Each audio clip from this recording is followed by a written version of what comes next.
दोन जीवांचं प्रेम. आयुष अवनी पार्ट 2/2 282. 282 म्हणजे finally new part आला. काय होईल पुढे? पार्ट 281मध्ये बघितलं आपण, आयुष अवनी मस्त लॉंग ड्राईव्हवर असतात आणि असंच रोडने जात असतात. तर तेवढ्यात अवनीला एक बेंच दिसतो. तर त्यावर बसायचं म्हणून आयुषला बोलते आणि मग आयुष अवनी जाऊन त्या बेंचवर बसतात आणि मस्त फ्युचर डॉटर अवनीबद्दल बोलतात. सो आता पुढे बघू काय बोलतात, कसे बोलतात, काय करतात. अवनी बोलते ते करतात ना त्रास झाला तरी तू सोबत असतो म्हणून काही वाटत नाही, पण बेबी होताना त्रास होणार तेव्हा काय करायचं मी? Good question. आयुष बोलतो तेव्हा पण मी सोबतच असणार आहे. तुला माहिती आहे अवनी, जेव्हा तू प्रेग्नंट आहे असं कळणार त्याच वेळेसपासून 24 तास मी तुझ्यासोबत तुझ्या जवळ असणार आहे. Oh my God. अवनी बोलते ओ माय गॉड, वॉव जान, किती लक्की आहे मी. वॉव माझ्या सोना, ह्या जगातली सर्वात जास्त लकी गर्ल मीच आहे जिला नवऱ्याचं इतकं सुख मिळत असेल. नाही पण खरंच बघ ना, माझा नवरा प्रत्येक सुखदुःखात माझ्यासोबत असतो आणि तेही दर वेळेस. हां, so lucky girl. Correct. So मग आयुष बोलतो हो ग पागल सोना. बरं अवनी, तुला माहिती आहे रिलेशनमध्ये ब्रेकअपच्या गोष्टी केव्हा होतात? काय ब्रेकअपच्या गोष्टी? ओके, ब्रेकअपच्या गोष्टी केव्हा होतात?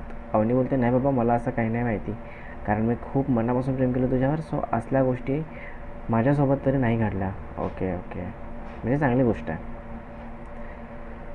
सो मग आयुष बोलतो अच्छा, म्हणजे तुला असं म्हणायचं आहे की तू मनापासून प्रेम केले म्हणून आज आपण सोबत आहोत. हां, ओके. मग अवनी बोलते नाही, असं नाही म्हणायचं मला. आपण दोघेही प्रेम केलो मनापासून, आपण म्हणून आपण सोबत आहोत. आणि मी स्वतःबद्दल यासाठी बोलली कारण तू ब्रेकअपच्या गोष्टी केल्या ना, सो म्हणून.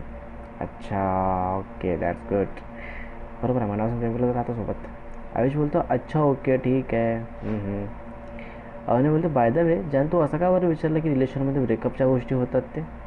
आय मीन का होतात ते? आयुष बोलतो अगं काही नाही, असंच विचारलो. अरे असं कसं? अवनी बोलते मला तरी नाही माहिती की का होतात ते, पण तुला तर माहीतच असतील ना. मग शोना सांग ना मग तूच आता मला, काय होतात रिलेशनमध्ये ब्रेकअपच्या गोष्टी? काय होतात? आयुष सांग ना. मग आयुष बोलतो हां ओके ऐक.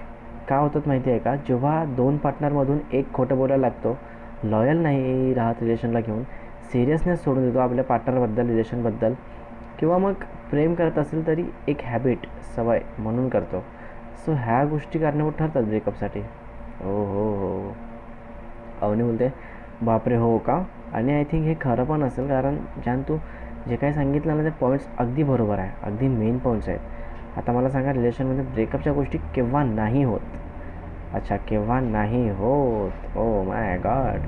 आयुष बोलतो हां, रिलेशनमध्ये ब्रेकअपच्या गोष्टी केव्हा नाही होत माहिती आहे का, जेव्हा दोन्ही पार्टनर एकमेकांच्या अकॉर्डिंग वागतात, राहतात, एकमेकांचं सर्व ऐकतात, अगदी लहान लहान गोष्टींपासून सुद्धा, एकमेकांचं खोटं बोलत नाही, एकमेकांसोबत मनापासून खूप जास्त प्रेम करतात एकमेकांवर, आणि एकमेकांच्या बोलण्यावर, हसण्यावर, आवाजावर, बॉडीवर, टोटल सगळ्याच गोष्टीवर प्रेम करतात. आणि जर कधी पार्टनर खोटं बोलत असेल किंवा काहीतरी लपवत असेल तर तेव्हा स्टार्ट होते ब्रेकअपचा लेवल 1. मग हळूहळू रिलेशन पूर्ण तुटून जातो. अवनी बोलते ओ माय गॉड वॉस जान, अगदी माझ्या मनातल्या फिलिंग्स एक्सप्रेस केलं तू पागल सोना. ह्या सगळ्या गोष्टी आहे ना मी खूप स्ट्रिक्टली पाळते, आणि यात आजपर्यंत थोडासा पण डाग नाही लागला खरंच. दिसते त्या अवनीच्या प्रेमात. करेक्ट. आयुष बोलतो हो ग सोना, माहिती आहे मला, आणि मी सुद्धा इतकंच लॉयल आहे, म्हणून आज आपण दोघे सोबत आहोत. ओ हो हो, loyalty is the best. Avani बोलतो आयुष तुला नाही वाटत का आपण दोघेही इतके परफेक्ट कपल आहोत, तर एखादा छानसा लव्ह शो ओपन करावा आणि तिथे आता न्यू गर्लफ्रेंड बॉयफ्रेंडला मस्त मस्त असं गाईड करावा त्यांचं रिलेशन वाचवण्यासाठी. Oh my God, love show, that's so sweet. Cute idea, cute. Ayush बोलतो हो का पागल, आपल्याला आपलं पुढचं करिअर पण आहे हा शो ना, सो प्लीज शांत बसा. अय्यो, आयुषने नकार दिलं. अवनी बोलते हां ओके, चला घरी निघायचं का आता, कारण आपल्याला बाहेरून 1 तास होऊन गेला केव्हाच, सो म्हणून म्हटले मी. अच्छा. आयुष बोलतो घरी त्याचे विचार नको करू, तेही टाईम बघून मनसोक्त एन्जॉय कर, बाकी सगळं मी बघतो. घरचे उलट हेच बोलतील की एवढ्या लवकर का आले, घरी काही विसरले का वगैरे. हो माय गॉड, करेक्ट, बरोबर आहे ना. अवनी बोलते हां ओके शोना, मग ठीक आहे, चल आपण पुढे जाऊ पुन्हा. अच्छा, लॉंग ड्राईव्ह कंटिन्यू होत आहे हां.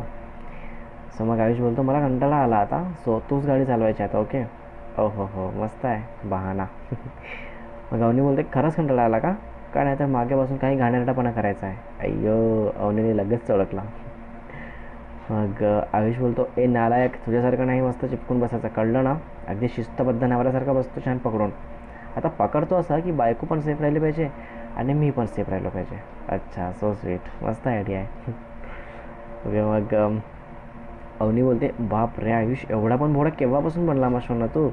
थोडा कमी ठेव हा भोडेपणा, म्हणजे मला थोडा तरी विश्वास बसेल, नाही तर उगाच हसून हसून स्टमक पेन होईल, कळलं ना? अच्छा. ओके, सो मग आयुष बोलतो, भोडाच आहे मी, कळलं ना? चल गाडी काढ आता. कडक आवाज में. अवनी बोलते, हां हां ठीक आहे. अवनी गाडी काढते आणि मग आयुष मस्त अवनीला हक करून बसतो. ओहो, रोमॅन्टिक कपल्स. अवनी बोलते, सांगा आता आपण कुठे जायचं? कुठे जायचं? आयुष बोलतो, चल कुठे पण, मला फक्त आता तुझ्या ड्रेसमध्ये हात घालून मस्त स्टमकला पकडून बसायचं आहे, तुझ्या बॅकला किस करत. अवनी बोलतो, आयुष प्लीज शांत बसतो, उगाच तिथे हात लावू नको आणि मला फील करून देऊ नको, नाहीतर गाडीवरच रोमॅन्स चालू होईल. अय्यो रामा. आयुष बोलतो, गाडीवर रोमॅन्स करायला जाणार आणि तोंडावर पडणार, मग काय रोमॅन्स सोडून साधा किस करायची पण इच्छा नाही होणार, कळलं ना? अच्छा, इतकं गाणं होणार दोघे पण. अवनी बोलते, माझी तर इच्छा होणार, कारण मी तोंड बघून प्रेम नाही केले ना, म्हणून.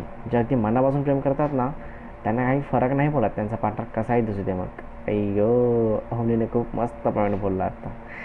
Next part is coming soon. पुढल्या पार्टमध्ये बघू आता आयुष्य काय असतं. पुढल्या पार्ट 283मध्ये बघू आपण आयुष यावर काय बोलतो आणि आयुष अवनीचं यावर पुन्हा पुढे काय बोलणं होते आणि स्टोरीमध्ये पुन्हा पुढे काय होते ते तर नक्कीच बघू. रायटर आणि एडिटर शुभ शुभ शुभ शुभ शुभ शुभ शुभ. सो कशी वाटली story and new editing also, please comment करा, सांगा. Okay, thank you so much.